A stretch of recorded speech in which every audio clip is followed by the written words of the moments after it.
Good morning. Happy Wednesday. Yes, Wednesday. So, today the topic is friends. How many of us have them? Friends. Yep, that's the topic. And how many of us really do have friends?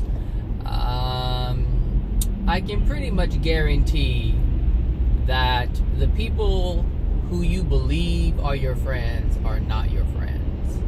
And those who you believe aren't your friend are actually your friends. It's reverse, but our perception allows us to be deceived in this manner. Not only our perception, but our addictions, our emotional injuries are actually the root cause of it, because we are afraid of experience. Hold on a second. I'm sorry, my windshield. I have not been to the car wash lately, so I've been so busy with other things. And there aren't any cars behind me. I hate doing that when cars are behind me. One, because I hate when cars do it when I'm behind them. So, alright, that may be better. So, as I was saying, it's due to our emotional injuries that we have. And, I think I made it worse. I don't know. Anyway, due to the emotional injuries that we have, we're afraid to feel certain things. We're afraid to see certain things. And the thing is, we're not consciously aware of these things that we are afraid of. That's something that, I've learned in my own life, is that there are things that I feel, there are things that I feel that I don't necessarily know consciously, unless I pay attention to the feelings, which is why it's so important to pay attention to the feelings. So, for instance, let's just stay on the subject of friends. So, we generally make friends, when we meet people, we're like, oh, this person's a nice person, I like being around them, I like their energy, blah, blah, blah, right, whatever. But it really is only the energy in the moment that you're experiencing. We have to understand we don't know the entire person. We don't know the full extent of their energy spectrum. So when we first meet someone, we are seeing an aspect of them on the spectrum. We're seeing a certain aspect of their spectrum, of who they are, their energetic being. And we don't always get the rest of it. Sometimes we can sense that there's something there. Sometimes we can sense that there is something being held back. One, because we know, we actually know the state of the world in this moment. Like, someone can appear all happy and you never see them down, and someone will say there's something off because of the state of the world we're living in. There's something has to be going on with them, and they're right. Because of our soul condition, now they may not know the reason why, they may not know about soul condition or emotional injuries, but on an intellectual level, one can say, something's off there because they're just always happy, and that's not possible, right? That's just not possible. Someone has to be going through something, and that is correct. Someone has to be going through something. And this is what I'm talking about. Sometimes we don't want to see those things, and so what we do is we see what we want to see. And when those lights are so bright, oh my god. Popo. Those things the things we see, the things we want to see. And we don't really see the wholeness of a person. And so what we do is we come to expect that person to be how they have presented themselves to be the entire time. And so what we're saying is they can't have bad days. What we're saying is they can't have other things going on with them. And so what we come to understand for ourselves is that this person is this way, and I expect this person to be this way, and that's it, because this is what makes me feel good. I like this person I'm interacting with, and therefore I must hold this person to this standard at all times. That is what we call a friend. But the truth is, people are going through things. And the truth is, sometimes in the beginning, they won't call us out on our shit. And the truth is, at some point, they'll get frustrated with your shit, therefore calling you out on your shit. And this is the aspect that people are not comfortable with, because this is not how they have come to know this person to be the person that they call a friend. And so you know, we tend to stay with the people who pander to us, and we tend to stay friends with people we pander to, because we're getting the ideal person that we have in our mind, the people that we want to see, because we don't want to see the people who are going to call us out on our shit all the time. And the reason why this is coming out, or I'm talking about this, is because there's a situation at work. And this person, you know, loved and adored me in the beginning, and they were learning about all this stuff about their soul and understanding their childhood and understanding their parents and understanding their children. But recently there have been some things where I needed to speak up about work. And I haven't said anything because this person was practically new, and they weren't aware of all the things that go on. So, you know, I was like, okay, you know, there's a learning curve, you know, the process of getting to know, you know, your surroundings. But there are things that are starting to happen that are starting to not only affect my work, but other co-workers' work. And this person is an integral part of our day-to-day duties. So, I need to get out of this lane. Get in the safe lane. I call this a safe lane because there's a whole bunch of room to move over to the left. So, you know, it's the relationship is changing, and so this person is not really liking me so much at this point. And it's only because I'm speaking the truth, and that's what I'm saying. And when I say call people out on their shit, I don't mean being rude about it. I just mean, hey, bringing up things that are damaging you and damaging others, harming yourself and harming others. Because if you're not proficient in your work, then you're jeopardizing your position at the agency. And if you're not doing your work, then you're preventing other people from doing their work, which is also jeopardizing your position at the agency. So I've been bringing these things up, and this person has not been very happy with me lately. But this is across the board, whether you're working with someone or you have friends or you have family. But I'm just talking about friends for the most part. But it's across the board with anyone that we have a relationship with. Whether it's intimate, a friendship, or a co-worker type situation. When we tend to like those who, like I said, pander to us and we pander to them, and they meet our addictions, they meet our ideal individual. So if we don't want to hear anybody tell the truth, then we want that person to shut up and only talk about the things that they're comfortable talking about.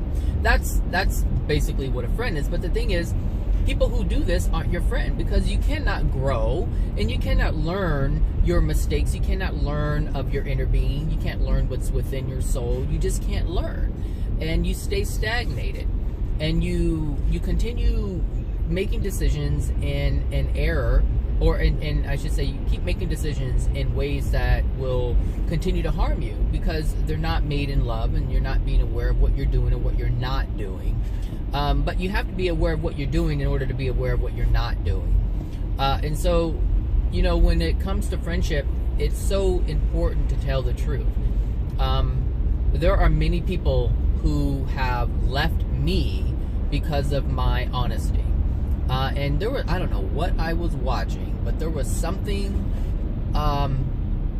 it was like I think it was from YouTube, and it was a clip of something, one of those talk show things, or news, and someone said they're being a bit too honest, and I was like, whoa, like, is that a real thing, to be too honest?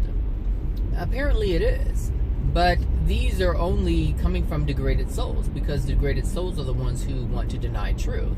So they will make statements and also keep truth from being brought to the surface, because it looks bad. And the thing is, of course what you're doing looks bad, which is why truth is so great, because it exposes the things, the badness, the darkness that resides within a person. So if you speak the truth, it exposes it, but it's only beneficial to people who want to improve themselves. It's not very beneficial to the people who don't want to improve themselves. And this is the thing with friendship. You know, if you want to be a friend, be truthful at all times. Not in a harsh way, not in a mean way, not in a way to hurt people, but just to speak the truth no matter what. and allow someone to either accept it or reject it. It doesn't matter whether or not someone accepts it or rejects it. What matters is that you speak it. What matters is that you are being honest with yourself. And if you're being honest with yourself, then you're being honest with the other person. But if you're not being honest with yourself, then you're automatically not being honest with the person. So if there's something that you see, it is your duty, if you see something that is unloving, or if you're seeing something that is unethical or immoral, it is your responsibility to bring it up. It doesn't matter whether they accept it or reject it. Like I said, it doesn't matter if they change or not. That's not what's important. What is important is you recognizing something that is unloving, or untrue, which is also unloving, and to bring that to the forefront and allow it to just be there. And if someone hates you for it, allow them to hate you for it. But if you are comfortable in who you are, you're comfortable in your being, then it's not going to affect you.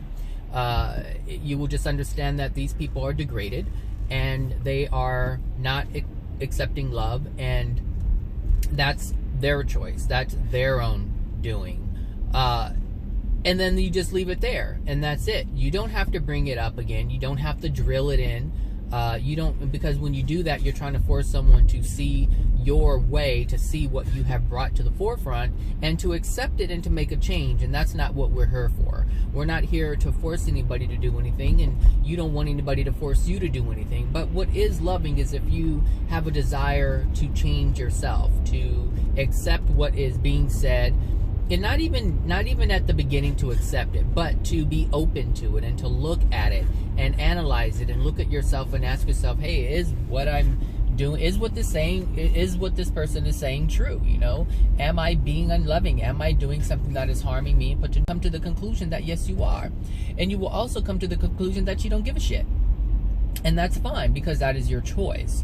But when it comes to other people, it's not our duty, it's not our responsibility to change someone. Our responsibility, if we hold truth and if we hold love, is to just present it and give someone the option, because that is part of the free will choice that we have. We are being given options, and we take those options and we use them or we discard them. But that is our free will choice. And so when it comes to friendship, you know, a lot of friendships are lost and broken because there's a lot of people who are trying to force someone to change because they want their friend, their so-called friend, to be better. So in their mind, living in truth is better. And yes, it is better, but you can't force someone to live in that way.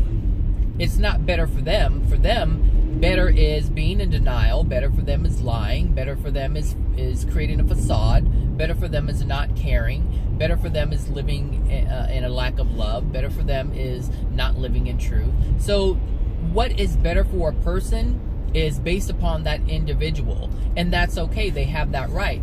But what isn't our right is for us to impose that upon another. And what isn't right is for another to impose it upon us. So, like, you know, and I can use my example. So I've been bringing up things to this person, you know, things that aren't being done, things that are kind of affecting other people. So I already brought it to their attention, and they haven't had any desire to really fix it, and they feel that, hey, what I'm doing is fine the way I'm doing it, and that's okay. So I've left it alone.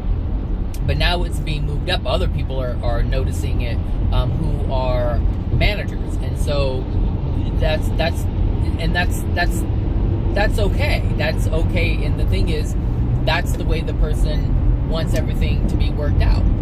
Because I've explained myself clearly. I didn't just point out things. I said, hey, this is what's going on. This is how it affects others, and this is how it looks from the outside perspective.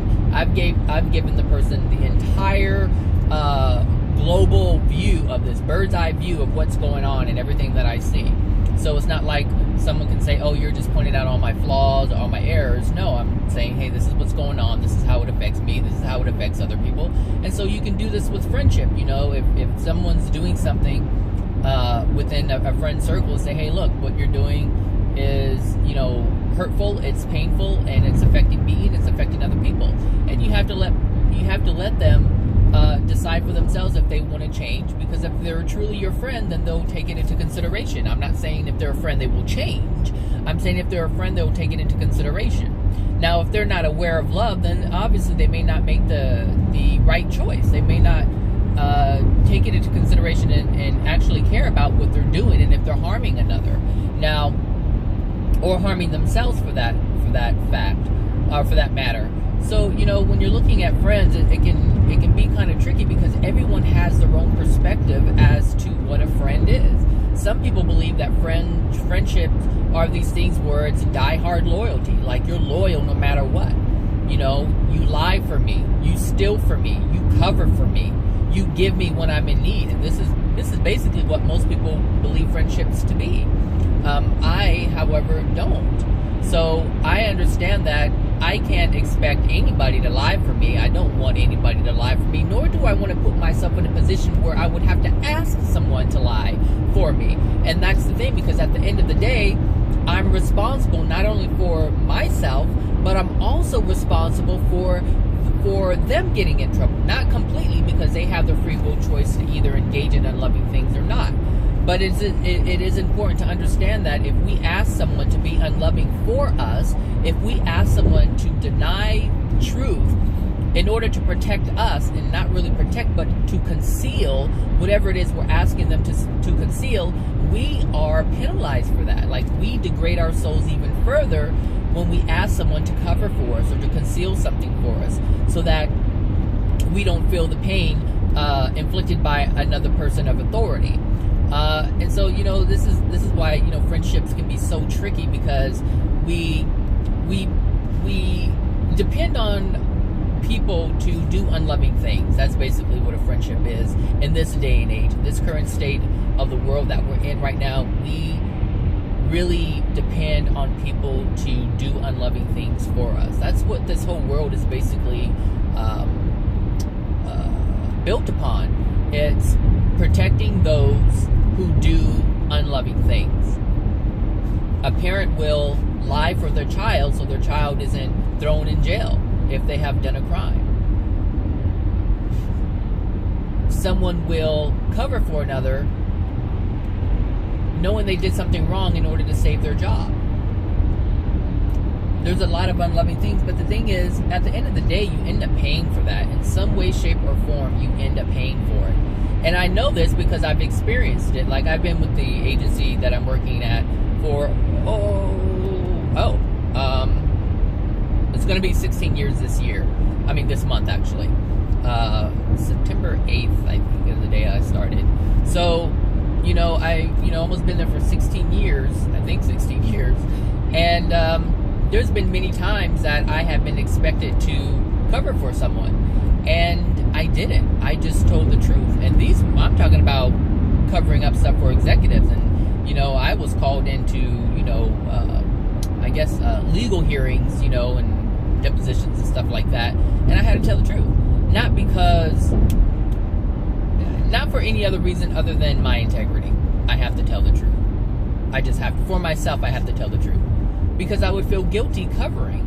I'm not trying to get something out of, in return for covering for someone. And the thing is, I've been, and it's interesting because the universe protects you when you stand for truth, when you uphold truth and uphold love, and you're not doing it to, so, for instance, what I'm saying is, like, even though, we were in, like, legal hearings,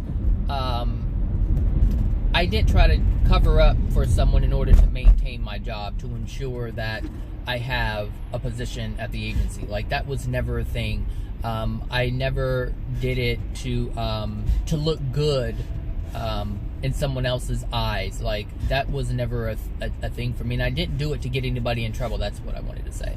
When you tell the truth and someone is, looked at as being guilty, like, I didn't do it to harm another. Because sometimes people can use truth to harm someone else on purpose. Like, yeah, they did it. I saw them do it. And they may have done it, but they're doing it in order to get them out of the way or to get them in trouble. And I didn't tell the truth for that reason. I just told the truth because I feel strongly in speaking the truth. No matter what it is, I just feel strongly. And so people And so what happened, like at the agency, like they pushed me out, like they relocated me. I'm not in an office in the main building anymore, and it's all fine for me because it's quiet, it's stress-free. And that was one of the side benefits of telling the truth. Like the universe took care of me in that respect. And there have been at least 5 rounds of layoffs since I've been there, and I haven't been part of it. And that's what I'm saying. Like the universe will take care of you, but you have to tell truth just because you want to tell the truth, because you feel it's the right thing to do, because you know it's the loving thing to do. Now, I didn't see it as being loving, and because I didn't know about the things that I know about now in terms of the universe and love and the souls and stuff like that, but I just had a strong feeling just to tell the truth, and that's it, you know, because I do believe that if you tell a lie, someone's going to find out you told a lie. And then the thing is, you ruin your credibility. And the thing is, my credibility is strong. My integrity is strong. And not because I say so, but not because just because I say so, but because of my actions. But I've had many people who have come up to me and brought that to my attention. They're like, you have such great integrity, or such a strong sense of integrity. And it was always shocking. I think I said this before in my videos, my previous videos. Like I was shocked when I was hearing these things, because I didn't see it as integrity. I just saw it as something that I can't do, meaning I can't lie. Not saying that I haven't lied in the past, because of course, you know, I've lied when I was a kid and I didn't want to get in trouble, so I did lie. Absolutely. I'm not saying that I never lied. But as I grew older, I knew that there were some things that were not to be done. And so I had to maintain honesty, and therefore maintaining my integrity. I didn't know that's what I was doing, but that's what was happening. That's what was happening in the moment, and I didn't even know that's what it was called. But obviously I'm talking about when I was, you know, younger. And integrity isn't something that most people talk about anyway. From the people that I've grown up around and worked with, integrity, I don't remember really hearing the word integrity. Not until not until someone brought it to my attention when I was like 25 or 26 or something like that, maybe 23. That's when the first, you know, elderly type person, you know, stopped me and made it a point to bring that to my attention. But that was really the first time I heard of the word integrity. Like I said, you don't hear that. And I can understand why. Look at where we are. The state of the world we're in, the state of, or I should say the condition of the souls on the planet currently. I can see why that's not something that anyone talks about, because most people don't have it, because most people are living in facade and lying and telling untruths and not being loving. There's no integrity in that, so how could it be part of the conversation? I totally understand why it can't be part of the conversation.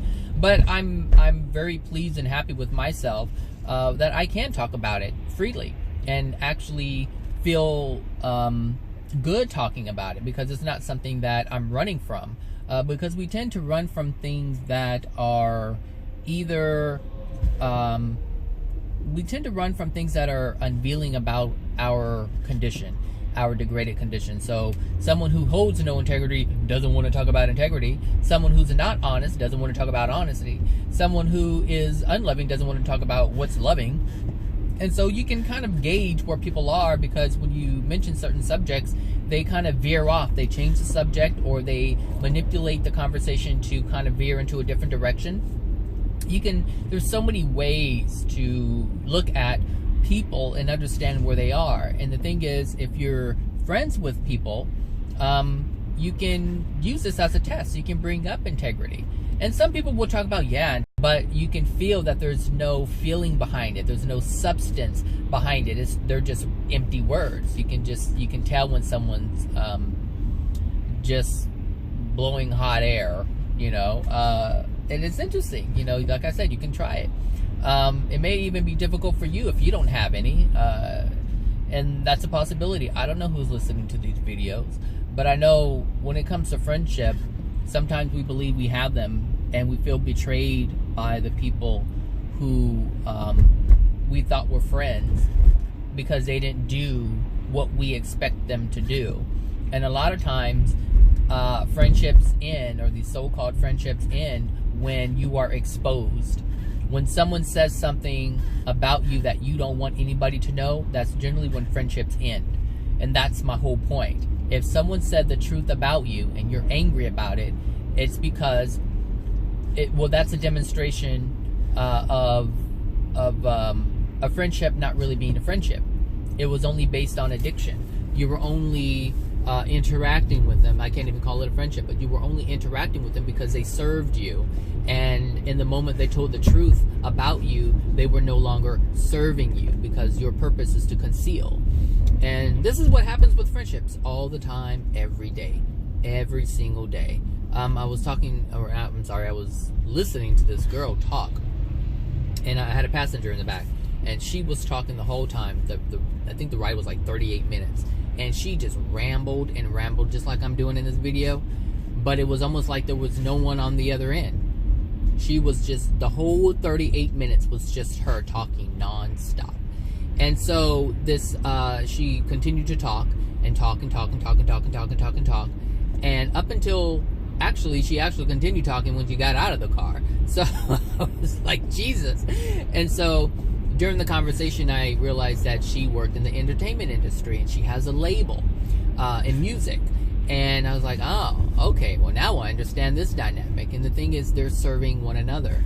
And the person that was in my car, she knew that she would basically have the upper hand over this person, because this person who was just listening to her ramble, I can tell she really did not care about whatever this girl was saying.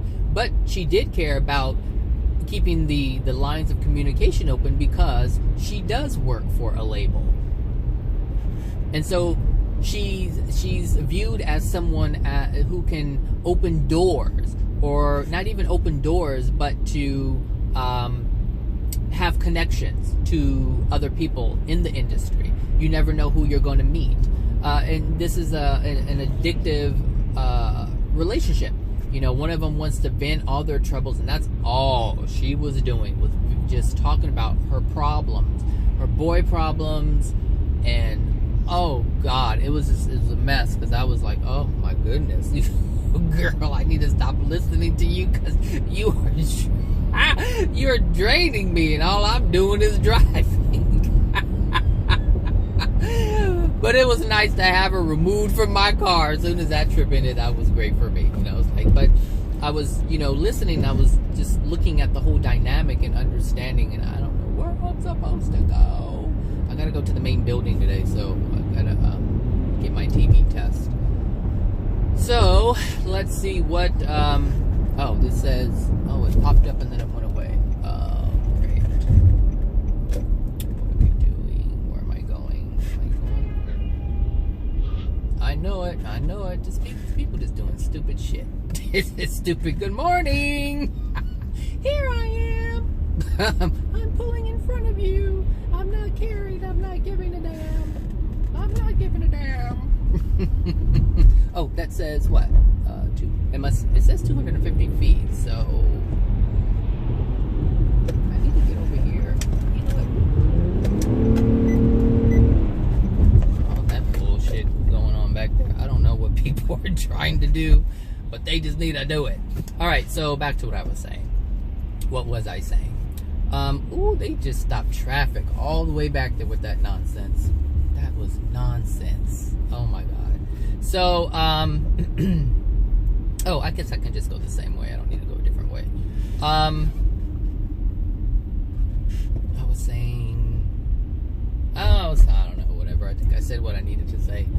But anyway, the people who have left your life, I would suggest that you look back on your past relationships and look at the reasons why you guys broke up, why you're no longer talking with one another. I look at my friendship that I had with the person I called my best friend, because I think we were friends for 12, 13 years, I think, maybe. We met when I first moved here, and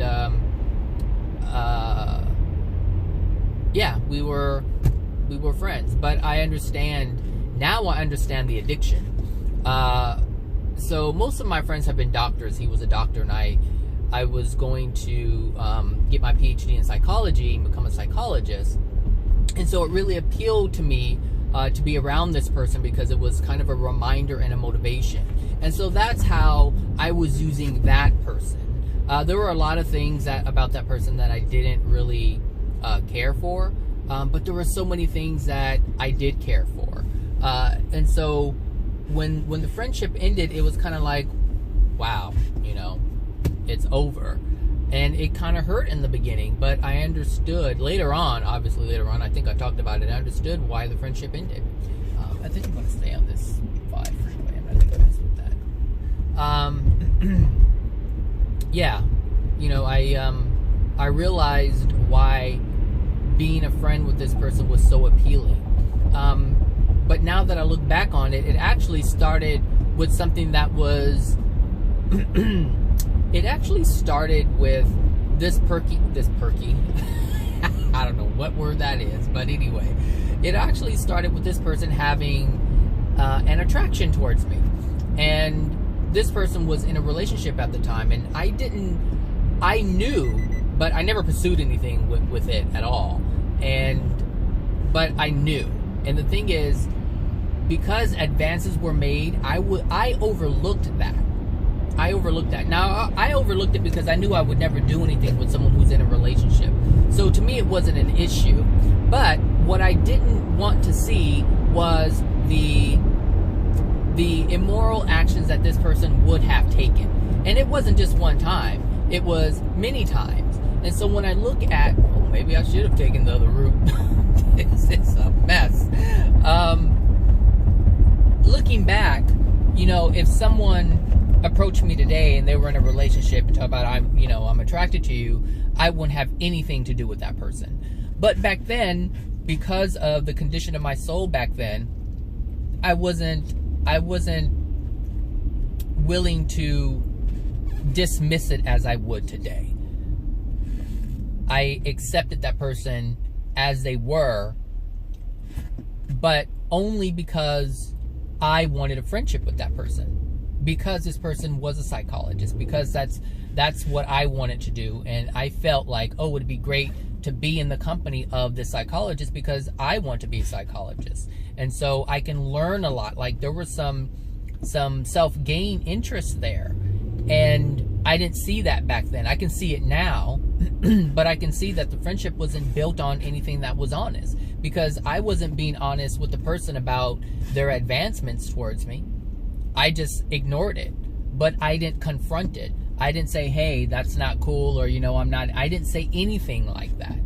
I just didn't engage or reciprocate. And there's a difference, because that meant that I didn't let the other person know that, hey, that's not going to happen.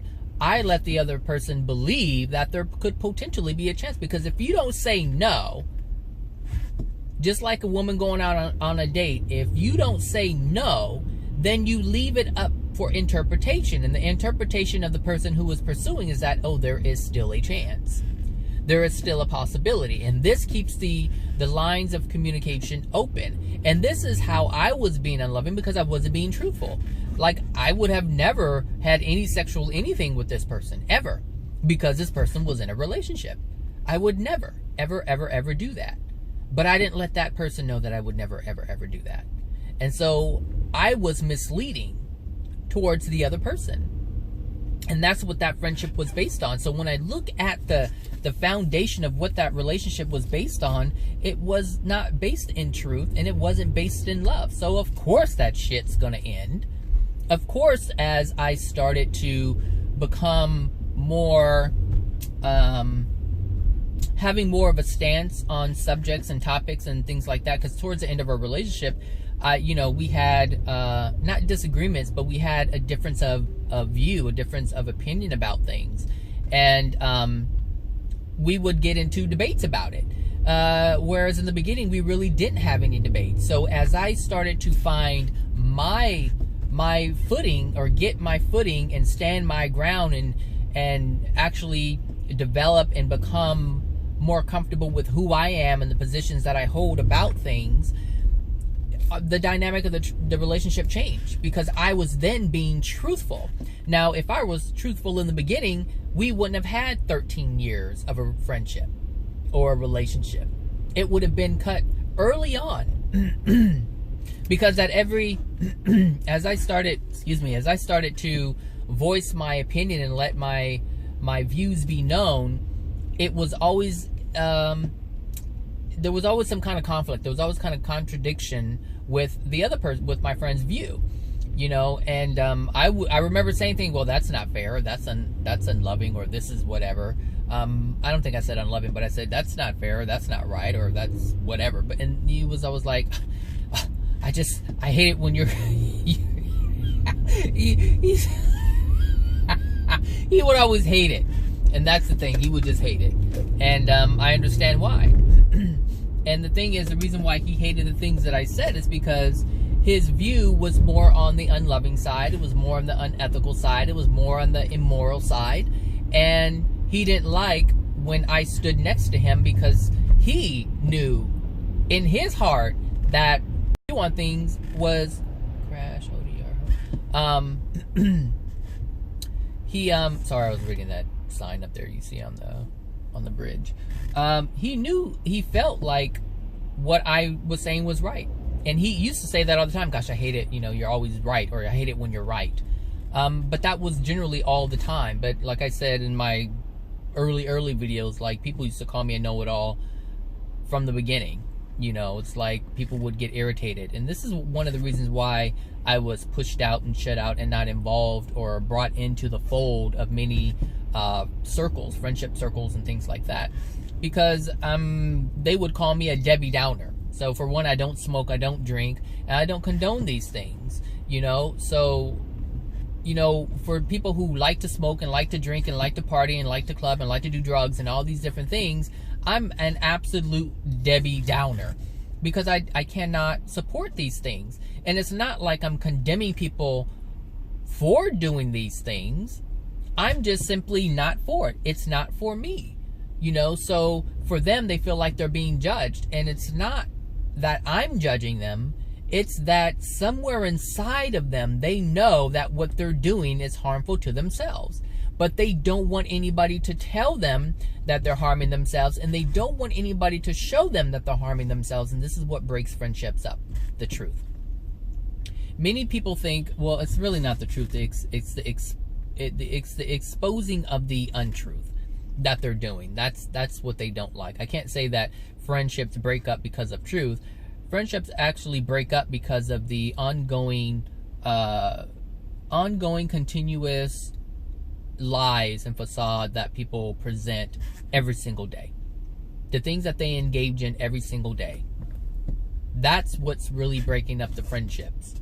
Because they're like, I want to hide to do this because I know it's either viewed upon as being unloving or untruthful, and I don't want anybody to see me in that light. So I can't have anybody who has any integrity. I can't have anybody around me who's loving. I can't have anybody around me who is ethical. I can't have anybody around me who's going to expose that which I am.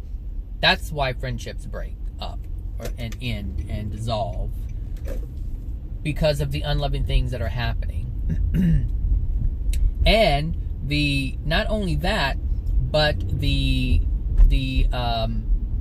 lack of concealment of those things. More unloving behavior. So you can see that it's never about the truth that really dissolves friendships or relationships. It's the unloving aspect of what's going on, and the unloving aspect of trying to cover it up. All of that together is what dissolves friendships. It's not the truth. The truth is actually something that can set you all free. And if you all agree on the truth, everyone can move forward. If someone says, you know what you're doing is harming yourself, you know, whether it's drinking or drugs, I mean, and I'm not saying that the alcohol, I mean, there's a physical aspect of it, but it's also the non-physical aspect of it. The decision-making, how it impairs your decision-making and things like that, how it impairs your ability to make choices, all these different things. If someone comes to you and says, hey, look, this is how it's affecting you. This is how it's affecting me. I see this for your future. These are the things that are going on now. If that's the truth that you're speaking, if that's what you see, and you see it happening to someone, and someone says, you know what, I can see that too, and I really appreciate you telling me that, and I need some help, and I don't think I can do it on my own, so can you please help me? If that happens, then the truth has now revealed something that is harmful. You both agree that it is harmful, and now you both agree that there is a solution that is present in order for them to get out of the dark space or out of the unloving condition that they're in, and to stop the unloving actions that they are taking. If that happens, it's a win for everybody. It's a win for everybody. Everybody involved. And for people who aren't even involved yet. So at some point you're going to interact with someone. So is your drunkardness going to affect a potential mate, a potential employer? Is the solution in getting rehab and getting help based on the truth going to affect your future mate, your future employer? We have to ask ourselves these things, and these are things that people don't ask themselves. But it's true. Everything affects everything, and the thing is, if you live in truth, it will affect the outcome. And living in truth has affected my outcome tremendously, because my life is different. And the thing is, I don't get involved in the nonsense that I used to be involved in. I don't take actions like I used to. I don't take feeling actions, meaning hold things towards someone or wish evil or harm towards another. I don't do these things like I used to do. In my younger days, I used to wish all kinds of bad things upon people who used to do things to me, because that's what I understood, and I understand that's what how the world operates for the most part. And so anyway, that's what I wanted to talk about in terms of friendship. It's already 41 minutes, so I'll go ahead and end this here. But I did want to, bring that up, because I think it's important we look at our friendships, past and present. Look at the ones that have passed. Look at them. Look at what you thought you were getting from them. Look at what you were really getting from them, and look at what you thought you were getting from them. Because the friendship is over now. You can look at it for what it was. It may be a little different or difficult to see the current friendships that you have, because you're currently getting the addictions, but with the old ones, you're not getting those addictions met anymore with them. Now, it may be hard to see if you're currently getting those same addictions met with your current friends, your present friends. For me, it's easier because I don't have any friends, and I don't plan on making any friends from the world's perspective of what a friend is. Because I don't have people in my life that I go out and hang out with, because I understand that it's going to be an ebb and flow thing, not just because of them, but because of my soul condition, and I'm constantly changing. And the thing is, most people aren't changing. So yes, I'm always going to be looked at as the person who changed. And yes, I'm very proud of being the person who changed, because if I remained the same person that I was, I would be not in the position that I'm in now. And I wouldn't have the sense of freedom. I wouldn't have the sense of ease. I would be in the same crap that I was in when I was friends with the people I used to be friends with. And so that's changed. And I allow people to come into my life, and I allow people to leave my life. And it's not that I'm rejecting them, it's that they feel they need to be away from me for whatever reason. But what I do know, it's not because I was malicious or intentionally wanted to inflict harm upon someone. It's not because I condemned anyone or judged anyone. That is never going to be the reason why a communication with another person has ceased. It will always be because of the other person, because that's where I am in my soul condition. I cannot just kick somebody to the curb and say, you know what, I can't talk to you anymore. What I can say is, you know what, you're very damaging to yourself, and you're harming me in the process, and I have to love myself in this moment. So we need to either find a different way to communicate or to interact, or we need to stop it. But it's never I'm never shutting you out completely. I'm never saying, hey, you know what, we can't talk anymore, don't ever call me again. I always leave it open to people. It's like, hey, when you're ready, come on back. When you're ready, come on back. That's it. It's no different than a parent saying, hey, you can't follow the rules of the house. When you're ready, come on back. When you want to contribute to the home or to the household, come on back. When you want to stop harming yourself, come on back, because it is unloving for us to stay or to stand in front of someone while they harm themselves, because that is a form of condoning what they're doing. And we don't want to condone anybody's hurtfulness or intention to harm another or themselves. That's not what we want to do. And some people do that. Some people do it. And that's fine if they do it. That's fine for them. But it's not fine for me. I'm not willing to stay there and watch someone harm themselves, because that's inflicting pain upon myself. But when you're ready for help, hey, I'm there for you 100%. Let's do this together. If you need help, let's do it together. If you don't need help, then do it on your own. But it's whatever you want. But when it comes to pain and harm, I have to look out for number one, because number one is me. Because obviously you're not looking out for me if you're willing to inflict pain upon me in any way, shape, or form. Make sense?